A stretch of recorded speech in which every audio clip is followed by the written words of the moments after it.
Hello, ladies and gents of the USFL. Our fantasy league is about to begin. Drafts in 12 days. Listen, I know everyone has a draft strategy. You keep saying, I'm going to get down to my draft strategy. Some of you have been working on them for months, all year long. Now is the time. Just want to give you a little tidbit from what I see as a commissioner looking at the whole league. There are a few teams that have their keepers, no doubt, that you really can't touch them much. They may even have a fourth keeper. One thing's for sure, Barkley will be the first guy you see. Every guy before Barkley in a regular fantasy draft, the way they're set up and ranked, those guys are going to all be kept, no doubt about it. So Barkley will be all alone in the top 20 or even 25 guys. All those folks are going to be kept. You know how valuable our quarterback is. A lot of them will be kept. Quarterbacks don't matter so much from the first guy to the 10th guy, as long as the rest of your team is strong. But at the same time, quarterbacks will be kept as well. So, you know, only one or two guys realistically can keep nothing and still have a shot at getting a pretty good team together. I know there's a lot of luck in fantasy football, but no doubt about it, the accumulation of moves that we have to make in our draft and everything that we have to consider, the way you play and the decisions you make do matter. They do on a cumulative basis for sure.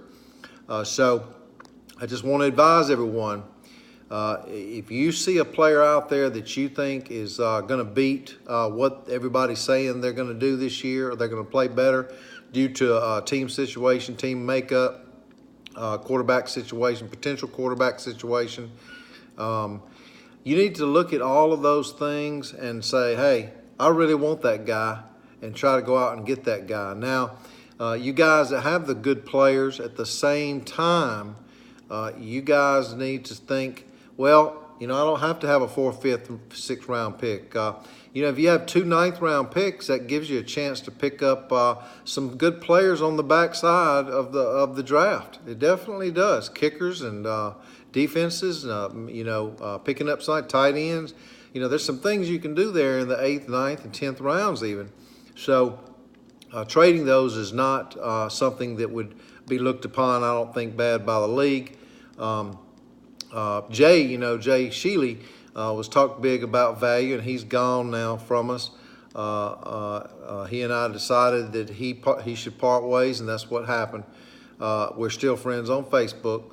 I like Jay, but he blabbed a little too much about value and stuff, even though I do see his point in value. I do think that really top 10, top 15 players, top 5 players in their perspective category, those guys, you know, the top 5 running backs may be worth a 4th and 5th pick or something close to that when it comes to trading draft picks next year. So anyway, I've got some more announcements that'll come soon. Think about your draft strategies.